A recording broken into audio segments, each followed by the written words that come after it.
AFC East Roundtable. Hopefully Dan Mitchell isn't watching because Dan Mitchell hates that damn football that flies across the screen for the intro. But I played it anyway because, let's be honest, that intro is really not that bad. Minus the football, maybe clip the first second. But other than that, the little AFC East Roundtable logo shining on the little puddle in the bottom, I think is beautiful. But what is going on, everybody? It's your boy Colby, also known as Patriots Global, back here with another post-game stream. Not really post-game, but another Sunday stream, I guess you could say, here on the AFC East Roundtable.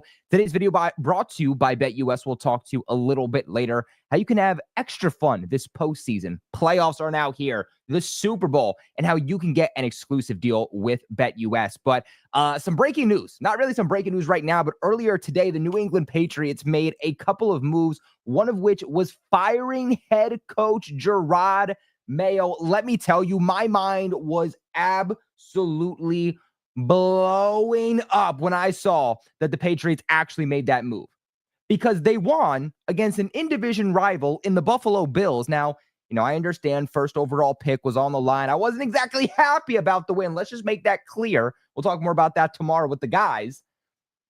But nonetheless, the Patriots still beat an in-division rival, and Patriots owner Robert Kraft wasted absolutely no time.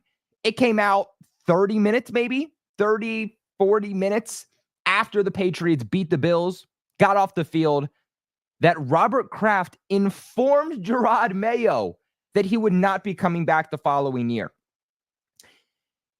And I think that Robert Kraft actually knew, he was going to do this for a while. And I think this because the Patriots had beautiful graphics already made up. They released a statement from Robert Kraft, which was an entire page long, and released it on all social media. And you could tell Jerod Mayo didn't look very happy in this game. I mean, he just won week 18. Your first-year head coach, he does finish, and you just won. And he's on the sidelines. He just doesn't look himself. He does one of those half smiles when people are talking to him and looking at him, and you could just get the vibe that something didn't feel right. And then after hearing he was fired, you're like, oh, okay, yeah, he 100% knew about that. Now, let's be honest. Jerod Mayo, knowing this was his last game, said, how can I screw over the New England Patriots before I leave? Yeah, you want the first overall pick? Well, you know what? If you're going to scoop me after 1 year, you don't get the first overall pick, okay? The first overall pick is for good organizations that take care of their coaching staff. So instead, you're going to have the fourth overall pick. Enjoy that win. Adios, New England Patriots organization. Then we find out after Jerod Mayo is fired that offensive coordinator Alex Van Pelt is also going with him. So pretty much, let's just reset the New England Patriots, because that's what's happening. Pretty much everything that we went through as Patriots fans less than a year ago, none of it mattered. We're restarting the entire process. But that brings up the next question. And that next question being, Mike Vrabel to the New England Patriots? And I'm not going to lie, I think this is funny. Because, look, I've been out here vocally saying I didn't think the Patriots would fire Jerod Mayo. That wasn't a personal thing. That wasn't me, Colby, does not want the Patriots to fire Jerod Mayo. I don't think Jerod Mayo deserves to stay around. But I didn't think Robert Kraft had the cojones to actually fire Jerod Mayo. And he did. And he stuck it to me. He stuck it to the rest of Pats Nation, because not only did he fire him, but he didn't even wait till Monday. He didn't even wait till the following day. He didn't even give Jerod Mayo an hour to bask in the glory of a win before telling him to get the hell out of Gillette Stadium and pack his bags and move out of Boston, Massachusetts. But the reason that I was so shocked that Robert Kraft actually made this move was because I think it makes the organization look a little rough, right? I mean, you already had Rob Gronkowski. You had another former Patriots tight end in Benjamin Watson take off to Twitter and basically voice their displeasure with Robert Kraft and the organization for just letting Mayo walk, for saying adios after 1 year. And my big thing with Mayo was I'm not happy with the product that we got in 2024, but I understood he's the second youngest head coach in the NFL. Before McDonald was hired to be the Seattle Seahawks head coach, Jerod Mayo was the youngest head coach in the NFL. First year, Worst roster in the NFL because of what Bill Belichick left him. Second hardest schedule in the NFL due to NFL strength of the schedule.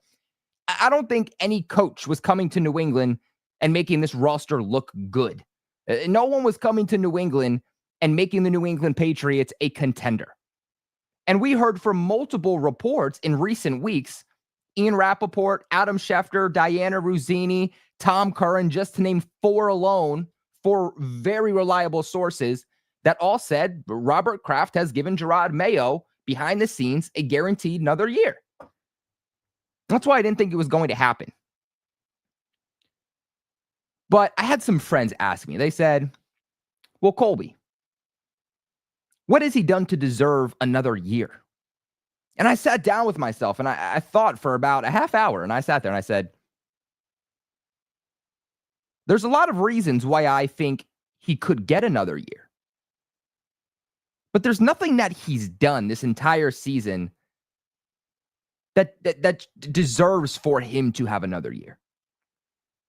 And excuse me if I seem tired, I'm tripping over my words a little bit. I have been streaming nonstop since 1 p.m. Watch Party, Bleacher Report, post-game recap, a Jerod Mayo firing live stream that lasted an hour. So we've been doing this all day. Your boy's exhausted, but we had to come on here and talk about it. But I said, you're right. Jerod Mayo hasn't done anything to deserve another year. And I think Robert Kraft knew these things. The Patriots owner knew these circumstances. The worst roster, hard schedule, year one, all of these things. It's a learning process. I think he understood that. But I think he at least wanted to see the bare minimum from Jerod Mayo to say, okay, fine, you deserve another year. Because the Patriots have something that I don't want to say is once in a lifetime, but it rarely comes around. You have a beautiful opportunity. And if you don't think Jerod Mayo is the guy to capitalize on that beautiful opportunity, he doesn't stay. And that's the fact that the Patriots have a top 5 pick. They have a franchise quarterback on his rookie contract, only going into his second year. You can have 4 more years on that rookie deal. They have a lot of draft capital. They have everything you could possibly want, leading the NFL in cap space. And if you don't think that Mayo is that guy to lead you to build this team, and he hasn't shown you anything to capitalize on this once-in-a-lifetime, not even once-in-a-lifetime opportunity, but this beautiful opportunity that you have, then he has to go. Because if they don't capitalize in free agency, they don't capitalize in the draft, then that puts the Patriots back another, 5, 10 years at least? The rough draft class that they just had, other than Drake May, has already set them back. This past year's draft class was something they needed to hit on, not just with Drake May, but the entire draft class, the rookie wide receivers they took. I think Mayo needed to at least establish an identity, establish a philosophy that the Patriots were going to be built on moving forward. And he never did that. I cover this team for a living. I couldn't tell you what Jerod Mayo was building this team to be, what the identity and philosophies of this team were going to be, win or lose. And what I mean by that is Dan Campbell, the type of head coach that I've compared Jerod Mayo to from the start, another CEO-styled head coach, which we knew Jerod Mayo wanted to be. He didn't want to be a hands-on coach. He wanted to be a CEO coach that oversee the whole football team. He trusted his offensive coordinator to be the head coach, essentially, of the offense, and he trusted his defensive coordinator to essentially be the head coach of the defense. But even Dan Campbell, his first year with the Detroit Lions, they won 3 games. They still had an identity. Their identity was they were going to be an aggressive football team, a team that goes for it on 4th down, that punches you in the throat with the run game, that is a passionate football team, a team that works together, plays for the players to their left and to their right. Even when they were losing. Not just now that they're succeeding, going to Super Bowls, whatever, doing all this thing that the Detroit Lions are doing. Even when they were losing and just starting off, you knew what that team was going to be built off of. And the Patriots just never had that. And understanding that they don't have a direction that they're going towards, understanding that they have a young quarterback, they have a young roster, they're moving in a positive direction. I think that's the reason that Jerod Mayo isn't here. Jerod Mayo would say one thing to the media, And then an hour later, when the game starts, they're doing the exact opposite. For example, he says, well, Ramondre Stevenson, he's not going to start in this game. What does he do? Ramondre Stevenson starts in the game. It was these little things that made the media, that made the fans, and I think ultimately made Robert Kraft believe that he doesn't know what he's doing. Jerod Mayo, I really believe, was just not ready for this job. Now, it was in Jerod Mayo's contract that he signed right before the start of the 2023 season that he would be the successor to Bill Belichick. And that was actually in the letter that Robert Kraft wrote and put out after he fired Jerod Mayo. He basically said that Jerod Mayo in 2021, 2022, he was getting these opportunities to go out and have head coaching interviews, defensive coordinator interviews. And if the Patriots didn't put in his contract a clause that said, when Belichick retires, you are going to be the head coach of the organization, Jerod Mayo probably would have left. Robert Kraft froze up. He panicked. So he puts that in Mayo's clause. I think Belichick was fired. I think Belichick moved on sooner than both Mayo and Robert Kraft thought. I think they thought that Mayo was going to have another year, 2 years, maybe even 3 years to develop and learn the ropes behind Bill Belichick, how to be a head coach of the New England Patriots. But instead of having another 2-3 years, he had 1 year, one lousy year where the Patriots won 3 games to learn under Bill Belichick and learn how to run an organization. And because it was in his contract that he was going to succeed Bill Belichick, he was forced to take over, whether it was too early or not. Because it was in the contract, he was forced to take over then and there. And instead of being ready for the job and coming in confidently, knowing what he was doing, getting the ground running, he was learning on the job. And quite honestly, that probably should have been the biggest sign. Because when Jerod Mayo was hired, in his presser, when he was first hired, he literally said those exact words. He said, it's going to be a learning process. It's going to be a learning process for these players, but it's also going to be a learning process for me. And that's probably when we should have known that he just wasn't ready for this role. So I do think it's a bit of a rough look on the organization, getting rid of a guy who, again, first-year head coach, really, really brutal schedule, terribly put together roster. There's been head coaches in the past who started off year one bad and then went on to win Super Bowls. Bill Belichick won 4 or 5 games his first year with the New England Patriots and then went on to win Super Bowls. That's another reason that I thought they were going to keep him. But we also live in a generation of the NFL where fans, organizations, they're so impatient. If your quarterback is not succeeding, you're moving on. You're drafting a new quarterback. They last a year, maybe 2 years if your generation is if your organization is generous. But other than that, quarterbacks don't have 5-10 years to develop and see what you have. If you're not immediately balling out, taking the league by storm, it doesn't matter. Organizations and fan bases, they're moving on. It's the same thing for head coaches. I remember growing up watching football, following the league, and head coaches would stay far too long. The Rams were a really, really bad organization for a really long time, and in large part it was because they kept their coaching staff, especially their head coach, for far too long. Now, head coaches can be fired after 1 year. We see it every single year. If you crap the bag and you don't immediately improve the team, the organization will not be patient with you and they'll move on. And the Patriots are just showing an excellent example of that exact philosophy. But guys, before we continue on, of course, we want to give a massive shout out to the sponsor of this video and this channel all football season long. You guys know them. You guys love them. Is BetUS. Right now, when you guys sign up and use the promo code that you see on the screen, YouTube150, that is YouTube150, you will lock yourselves into a limited time exclusive offer of a 150% sign-up bonus on your first deposit, followed by 125 on your next 2, all the way up to $2,000. And look, I know, Jets fans, Patriots fans, Dolphins fans, we ain't got nothing to bet on for the rest of the year for our teams. But we still got the Bills, man. We still got the postseason Super Bowl. And BetUS, they have the best betting variety in the business. That's what they pride themselves on, actually. So you don't have to bet on NFL games, NFL futures. You can bet on college football, basketball, baseball, hockey, horse racing, fighting, politics, entertainment, you name it, and I promise you, BetUS is going to have it.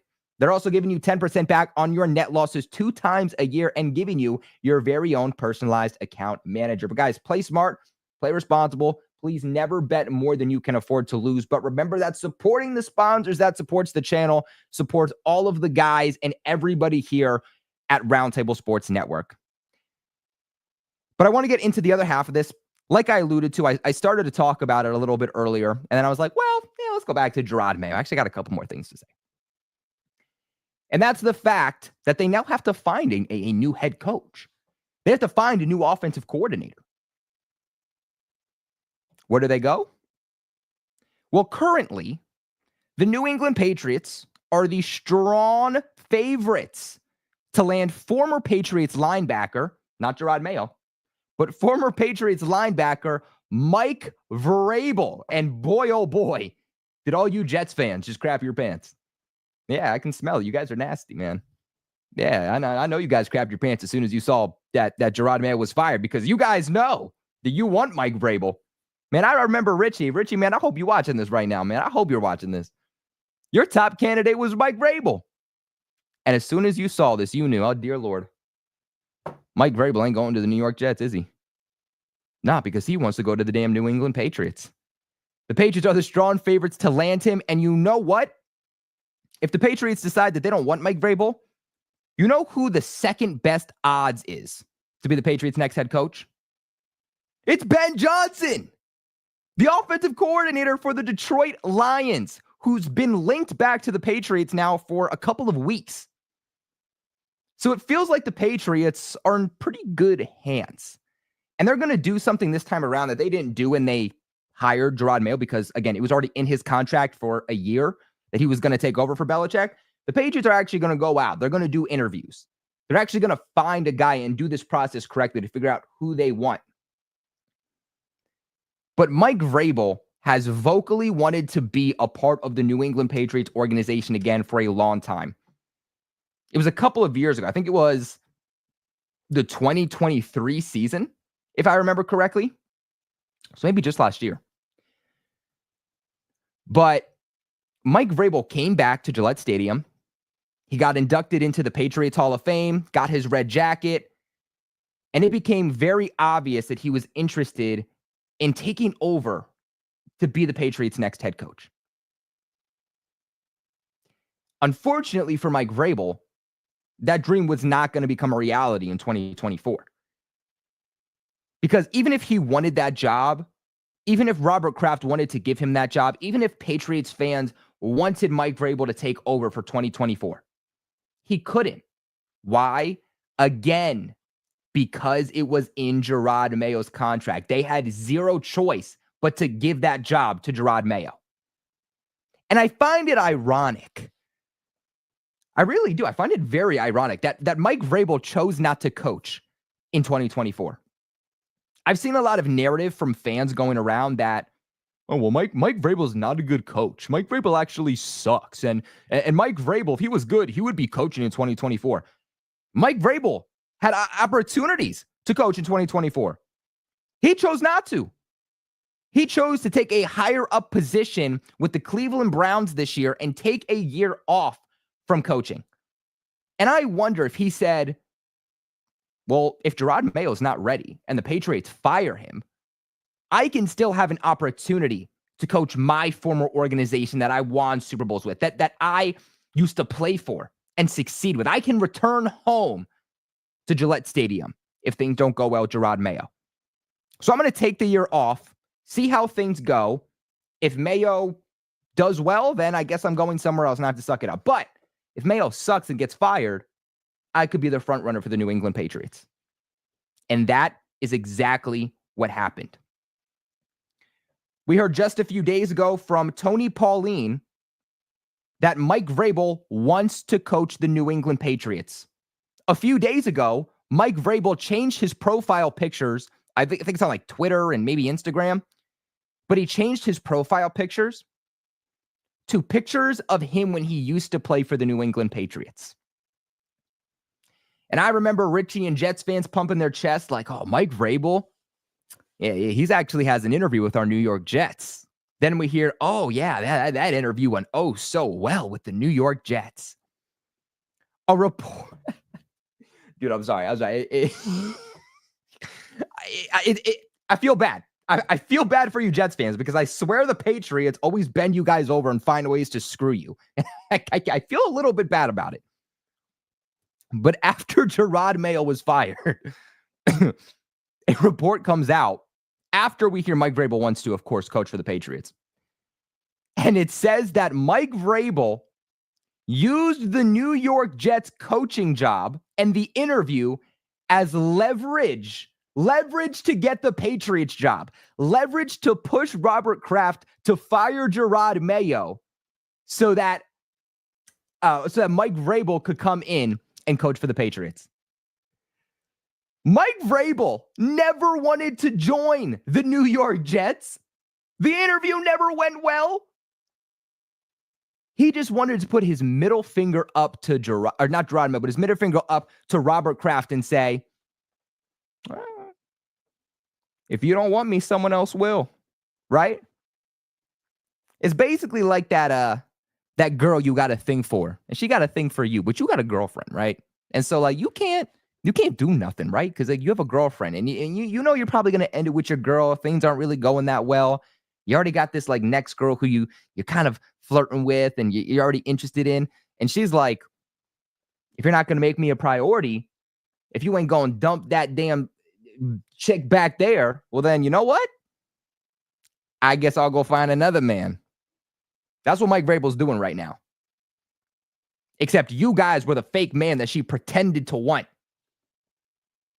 That was a crazy way for me to put it, but I know damn well all of you know exactly what I'm talking about when I say that. That's the funny part. And I see some of you Jets fans in the chat like, all right, dude, calm down. I'm getting depressed. Again, I feel bad, but it is kind of funny. And in hindsight, I think we probably should have looked at Mike Vrabel and his interview with the Jets, and we probably should have known that it was a smokescreen. Why would Mike Vrabel want to coach for the New York Jets? An organization that's resetting?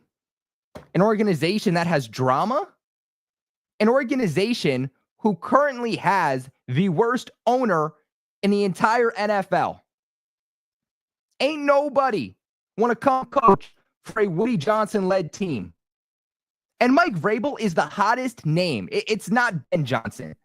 Multiple reports have come out saying that Mike Vrabel is the hottest name in the head coaching candidacy right now.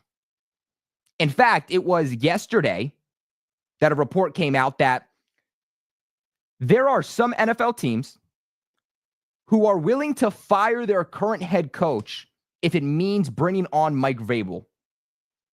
And that, I'm not talking about organizations that have, their head coach is on the hot seat. There are teams who have no reason to fire their head coach, who supposedly are willing to do so if they can get Mike Vrabel. Did we really think, again, that the New York Jets, with Woody Johnson, they were going to get the hottest name in the coaching pool?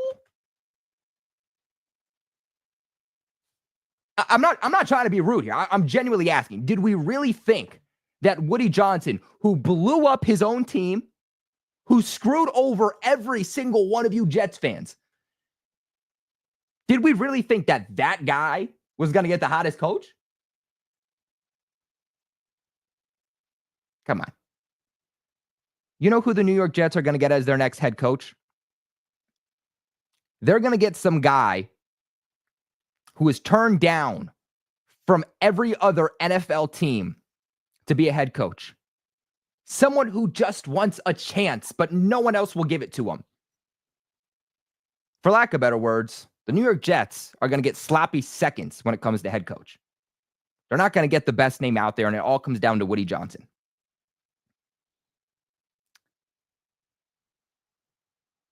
But like I said, it's not just Mike Vrabel, who is interested in joining the Patriots. But we even heard that because of Drake May, a top 5 pick, and $130 million in cap space, that Ben Johnson, the Detroit Lions offensive coordinator, also views this as an intriguing opportunity and could have his sights on the New England Patriots.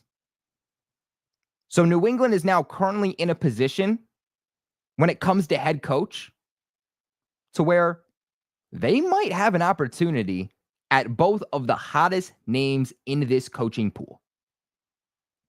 And it feels good. I'm not going to lie. I'm expecting DeMarcus Covington, the Patriots defensive coordinator, to be released next. I'm surprised this dude wasn't released last week. I'm surprised this dude wasn't released right after they released Jerod Mayo. I'm surprised Alex Van Pelt was released after and before DeMarcus Covington. So that means the Patriots are going to look for a new defensive coordinator, offensive coordinator, and head coach. And you know what I think they'll do? They're going to want to get the ground running. I feel all but certain Mike Vrabel is going to be the Patriots head coach. We can talk about, this guy and that guy and in interviews, and it feels all but certain. Whether you like it or not, whether I like it or not, like Mike Vrabel, it just seems like he's going to be the next head coach, and it's pretty much locked in. But because he's a former head coach in the NFL, he's done this before, he still has ties to the NFL, he's going to want to win right now. And they're going to get this thing kicked off immediately. It's actually also been said that although Mike Vrabel didn't coach this year, behind the scenes, he's been getting ready for 2025. He's been getting ready for his next team and has already started to put together a group of coaches that he's going to put behind him. Offensive coordinator, defensive coordinator, positional coaches. And the great thing about Mike Vrabel that Jerod Mayo never had was connections and experience. Mike Vrabel coached for 3 different teams, or not coached, but rather played for 3 different teams. Played for the Steelers, played for the Patriots, played for the Chiefs. And a year after he was done playing football, immediately went into coaching. Coached at Ohio State, taught defensive line and linebackers. Then went to the Houston Texans, taught linebackers. Defensive coordinator for the Houston Texans. Head coach then for the Tennessee Titans for multiple years. 2021, he was coach of the year. Took the Titans, might have been that year actually, to the AFC Championship game. Lost, but he still took them. They had the best roster in the AFC that year. They had home field advantage. And then now he's like some assistant with the Cleveland Browns right now. Or at least was. They let him out of his contract because he wanted to go find his head coaching opportunities. But because of that, not only does he have experience, but he has ties to guys in the NFL that will want to come coach with him. And maybe instead of having these coordinators, these year 1 coordinators, the Patriots can get Mike Vrabel, a proven NFL coach who's done this before, knows what he's doing, can set the tone, can set the culture, get the ground running as soon as he steps into Gillette Stadium. Calls up Robert Saleh. Yo, Robert Saleh, you want to stick it to the New York Jets twice a year? Come on, be our defensive coordinator. Hey, Brian Daboll, you want to stick it to the Buffalo Bills twice a year? You want to have another opportunity at a head coaching job? Well, the league saw what you did with Josh Allen. That's why you became the head coach of the Giants. Come to the New England Patriots. Work that magic with Drake May, who's a very, very similar playing style and prospect to Josh Allen. And you'll have the opportunity to be a head coach one more time. And now the Patriots have a roster, a coaching staff rather, full of guys with knowledge, who know what they're doing. And it is going to be the exact opposite of what the Patriots had this past year. And I don't want to say that, that'll make the Patriots an immediate Super Bowl contender year 1. But what I will say is that if they can do those things with the coaching staff, the Patriots will immediately come in, compete for the AFC East, and will immediately be a contender for a playoff spot. I'm not saying they're going to be a Super Bowl contender right away. What I'm saying is they will be a playoff contender. Now, for those saying, what if they don't fire Daboll? Well, there's a lot of other coaches that they could look at. Arthur Smith. Mike Vrabel has connections to Arthur Smith. I don't know if Arthur Smith's contract's up in Pittsburgh, but if it is, maybe that's a guy that he decides to bring in. Mike Vrabel has a lot of connections. He has a massive, massive pipeline. And I'm sure that they'll do their due diligence. But that's currently the outlook for the New England Patriots. They're supposed to keep their general manager. So there's that. That's the only guy that they're expected to keep. But things are changing. Everybody wanted to clown the Patriots this year. And I get it, guys. Like, I told you, we sucked this year. It is what it is. But Robert Kraft wants to get back to dominating. You guys had a few years. You know, you guys said it's your time to suck, Patriots. We've sucked since 2020. We haven't been very good since 2020. So, you know, we had our time to stink. But we have an owner that saw 20 years of dominance. He wants to get back there. That's all he knows what to do, is how to dominate and be successful in the league. So he's going to waste no time and do everything that he has to get the New England Patriots back into contention. And that started with firing Jerod Mayo. It's a new era of the New England Patriots. I wish I could tell you guys what exactly to expect. I'm not 100% sure what to expect, but it is going to be freaking fun if you are a New England Patriots fan, and it is going to be freaking scary if you are the Jets, the Bills, and the Dolphins. Because like I said, you don't get to push Jerod Mayo over anymore. He's not here. It's a new OC. It's going to be a new DC. It's $130 million in cap space that leads the NFL. It's a top 5 pick. They already have 5 picks in like the top 120 of the draft. And I would imagine that they're going to trade down in the first round still. There are lots of opportunities for the Patriots to still get better. And it's going to be fun. My boy Mike comes in and says, Colby, we love you, man. This ain't it. Wolf going to hold it all back. You know, Mike, I think that we at some point have to ask ourselves who deserves the hate and who is getting hate because they're just correlated with each other. Right? Like my boy could go, you know, off somebody right now. You know, just. And I could be hating with him. Does that make me a killer? Does that make me a bad guy? No. Sometimes it's just wrong place, wrong time. And I wonder if Elliott Wolf is just wrong place, wrong time. We can't really make our final decisions on the Patriots general manager, Elliott Wolf, yet. And I think that's why he's getting another year. This is a prove-it year for Elliott Wolf. If he doesn't do good this year, then he's going to be out. But Elliott Wolf had 1 year with the Patriots, and that was last year. Elliott Wolf tried to get talent here. Last year's free agency wasn't all that good, but he tried to get Calvin Ridley. Calvin Ridley simply said, I don't want to play for the Patriots because you have no identity. You have no quarterback. You have no direction. It's year 1. I'm good. But now players will want to come here. The Patriots have money. The Patriots have a quarterback now. If they get Mike Vrabel, they'll have an immediate identity and a coach that, you know, some players will actually want to play for. I'm not saying all players will want to play for the New England Patriots, but it will be a lot easier to get talent this year than it is last year. And as for this past year's draft class, if you hit on Drake May, it's immediately a success. But we also have to see what this draft class is going to be in another year or two. And to all of the Jets fans, Dolphins fans, and Bills fans watching, I think you can all agree that you cannot say your draft class is a bust after 1 season. You have to wait 2-3 years to see how those guys develop in your draft class before saying they're busts. Because what people neglect to remember is that players in their rookie year, they're not focused on balling out. That offseason, they're not focused on getting into football shape and being the best player they can be and perfecting their craft. What they're doing is they're fluctuating their weight. They're staying up late. They're flying everywhere for interviews and the combine and the draft and all these different things. They are purely in the offseason trying to raise their draft stock. They are not focusing on getting better as a player.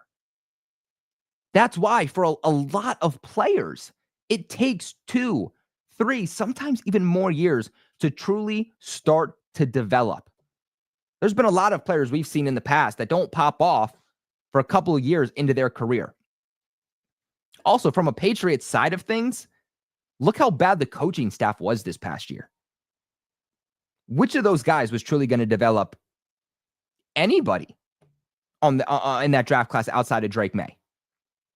I think if Mike Vrabel comes in, he's going to make sure that not just the coordinators, but the positional coaches are going to be there to help develop these young players. I like what Elliott Wolf did this past offseason. You understood why the Patriots weren't getting talent last year. Let's give him another year. Let's give the general manager, Elliott Wolf, another year to see what he can do with $130 million in cap space and really no big free agent that they have to worry about bringing back. Pretty much all that $130 million is going to go to get external free agents. And if he craps the bag and he can't bring in guys and they don't bring in talent that fits the scheme that they're going to put in with whatever new head coach they hire, then he deserves to go. But right now, he has done absolutely nothing. Wolf has done absolutely nothing to dictate being fired. Patriots fans just want him to be fired because he was essentially a part of a team that only won 4 games. He was a part of a team that consisted of Jerod Mayo, Alex Van Pelt, and DeMarcus Covington. So due to association, people want him gone. But not necessarily because he actually deserves to be gone. But I see we got some super chats. Want to make sure we get into these. My boy, Awesome LA, we got LaSalle in the chat, baby. Let's go. $2 donation and says, I will say this is the thing that Flores angry. I will say this is the thing that Flores is, I think you mean, so Brian Flores is angry. See, if I'm the Patriots, I would bring Brian Flores in for an interview. Former Patriots, actually, this is crazy. Former Patriots linebackers coach. How crazy is that? It's always these linebackers for New England. But former Patriots linebackers coach was the unofficial defensive coordinator in 2018 when they won the Super Bowl against the Rams. Obviously, you Dolphins fans know he was your head coach. Very controversial firing for Mike McDaniels. And now he's balling out. He has the Minnesota Vikings being the best defense in the NFL. He's going to get an opportunity to be a head coach again. But I wonder how many NFL teams are going to be weary of Brian Flores, because Brian Flores, we might forget this, but he's suing the NFL. And because he's currently suing the NFL, it's not necessarily a great look on a team who might hire him. I wonder how many teams are going to say, I don't know how the league is going to mess with me, mess with my team, how they're going to view my team, how this could affect my ability to win and go to a championship. So I'm not going to touch that guy. That's something I will say. You were giving Wolf another chance, but not Mayo. And this is what I was scared of. This is why I thought Robert Kraft wouldn't fire Mayo, because of the look it would give the organization. I said this earlier, but again, are you really going to fire a guy for not succeeding year one? Year one of being a head coach, second youngest head coach in the NFL, never done this before, never been a coordinator, went straight from linebackers coach to head coach, second hardest schedule in the NFL, worst roster in the NFL, team filled with a bunch of young players, rookies, new players, first and second year players. Because he only got 4 wins, that you're just going to ditch him. And I think that's what a lot of people are going to look at it as. And now that you're keeping somebody like Wolf and you're going to give him another year, well, how come he stays but Jerod Mayo goes? And that's because what has Jerod Mayo done? I said this earlier. What has Jerod Mayo done to say, okay, you deserve another year? You are at least taking a path and a direction to improving the Patriots. And I can see that path. You don't see that with Jerod Mayo. That's why he's not here. He never had a path. He was just throwing crap against the wall, hoping that at some point something was going to stick and he could ride with it. With Elliott Wolf, you can see the thought process, right? You can see that with Elliott Wolf, he's currently trying to do exactly what his father did, Ron Wolf. Ron Wolf is one of the best general managers we've ever seen. He was a general manager for the Green Bay Packers. That's why the Patriots have a lot of connections back to the Packers and the Browns. But the Ron Wolf way, he made like a whole book about this. But the Ron Wolf way was to get younger, was to build through the draft. And the way that you were going to succeed was having a good roster. And the way that your roster was going to be good was by home growing your own talent, essentially going towards the draft to build your own talent. You know, you would get some pieces in free agency or via trade, but for the most part, your talent was coming through the draft and you would develop that talent. And if they did well for you, you would take care of them and give them a big contract extension. And I know that that's what Elliott Wolf is doing. I know he's taking after the exact blueprint his dad had, because we saw after the Patriots drafted Drake May, in the 6th round, they drafted Joe Milton. And everybody's here like, what the hell are you doing? You signed Jacoby Brissett. You drafted Drake May. You're taking another quarterback in the 6th round when you got 1,010,000,000 holes on your roster. What the hell are you doing? But the Ron Wolf way is to take a quarterback every single year. Why? Because quarterback is the most important position in football, maybe the most important position in sports. And that's a luxury pick. You can have a mid-average quarterback. You could have a backup quarterback go for a 2nd, 3rd round pick, because a team's success every single season is based off of who they have at quarterback. And if you don't have a guy at quarterback or your quarterback is injured, you need to find a way to get a guy if you're going to salvage your season. And they said, we love the value we're getting for Joe Milton in the 6th round. So if we can turn Joe Milton around, he has all of the tools to be an NFL quarterback. And if we can develop him, we might be able to flip Joe Milton for maybe a 2nd or even a 3rd round pick if he really develops. You know, at worst, even if he looks like a backup, but a high-end backup or an average quarterback, the Patriots could even get a 4th round pick for him at worst. And if they can flip a 6th round pick to a 4th or a 3rd or a 2nd and use that draft pick to improve the roster around their young quarterback to succeed, it's brilliant. That's how you win, by finessing other teams. Something that we saw Bill Belichick do for so many years. Something that really made him as great as he was. And so far, it's looking pretty good that the Patriots can flip Joe Milton.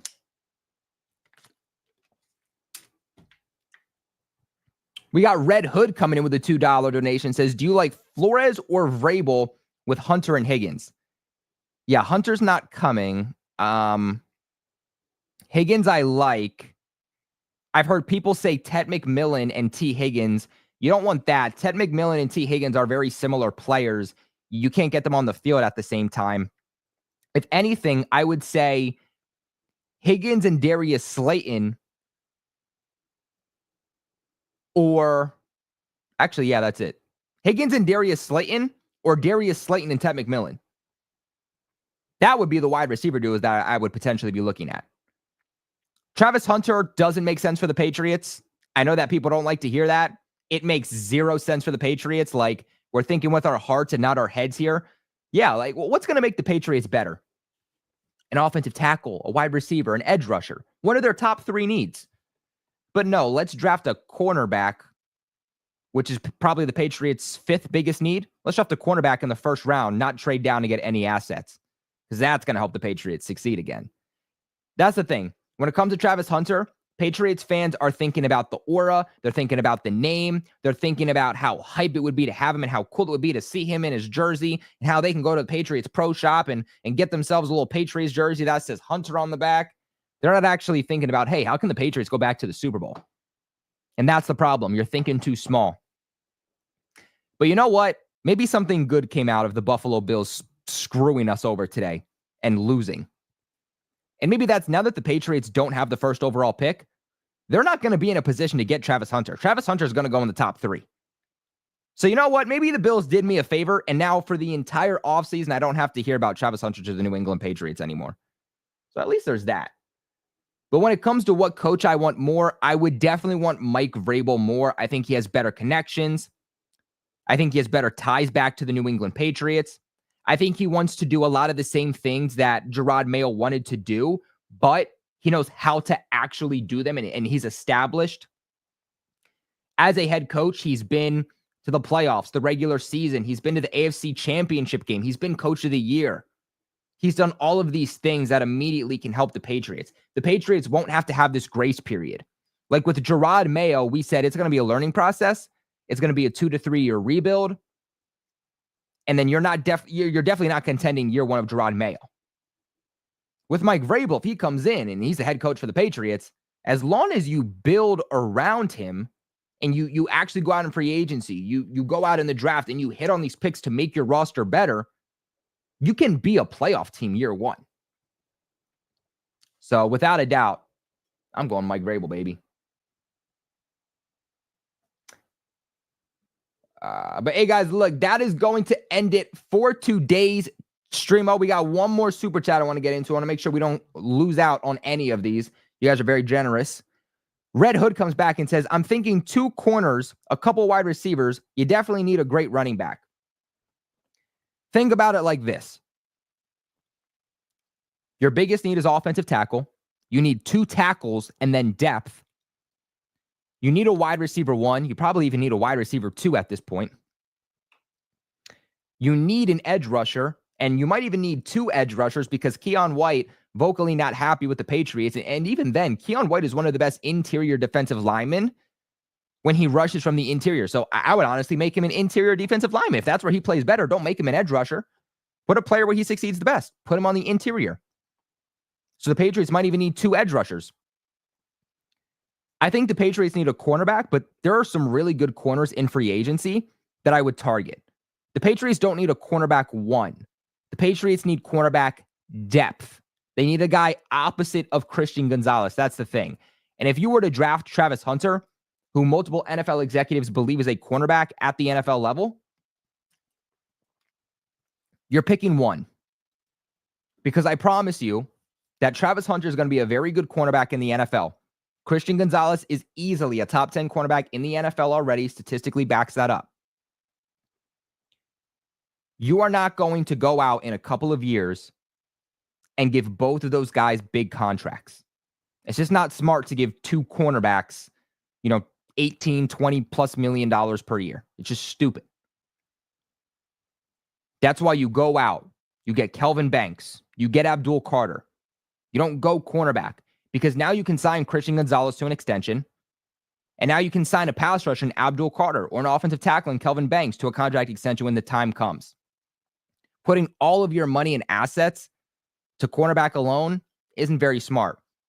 I'd rather extend one of my top tier cornerbacks, pay the depth guys below my number 1 cornerback, average money, and then go out and give my offensive tackle 1 or my edge rusher 1 top tier money also. So, again, it would be cool to see Gonzo and Travis Hunter playing side by side in the secondary. But is the Patriots drafting a cornerback in the first round realistically what's going to make this team better? No. Cornerback isn't the reason the Patriots defense sucked. The Patriots are one of the worst teams in the NFL in terms of pass rush. They couldn't get pass rush with their 4 guys alone. They couldn't get pass rush when they were finding alternative ways. Blitzing linebackers, blitzing safeties, cornerback blitzes. They still couldn't get home. The Patriots have one of the worst offensive lines in NFL history and have had the worst offensive line every single week in the 2024 season.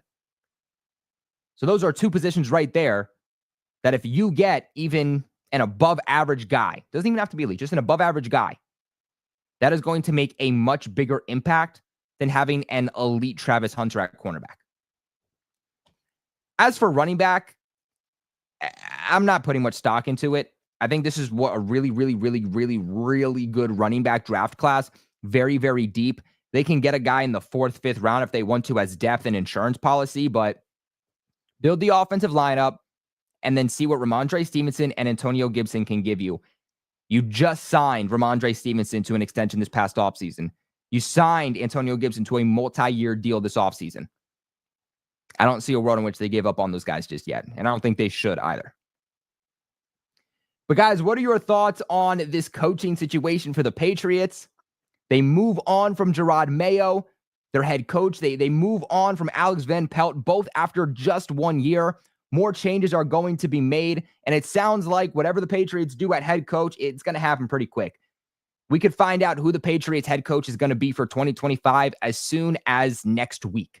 So this thing is going to move fast. It's going to be a process. If you guys want to follow what the Patriots are doing, make sure to subscribe here to the AFC East Roundtable. We go live every single Monday and every single Wednesday, although I'll have to talk to the guys. I'm not sure if we're going to go live every single Monday now that the season's over, but we'll see. I'll talk to them. I know at least every single Wednesday we're going to be going live. If you guys want to follow more Patriots-related content, who they're going to interview, who their final coaching staff is going to be, the hirings, the rumors, make sure you guys go on over to my channel at Patriots Global. That is at Patriots Global, linked in the description box below right now. Subscribe, show some love. But of course, we will see you tomorrow. Me, Richie, Dan, TD, cannot wait to break down all of these games. The Miami Dolphins lost. They're officially out of playoff contention. But today's video, again, brought to you by BetUS. Make sure when you guys sign up, use that promo code YouTube150 to lock yourselves into that limited time exclusive offer. But until tomorrow, you guys, I appreciate you for watching. And go Pats, baby. Go Pats.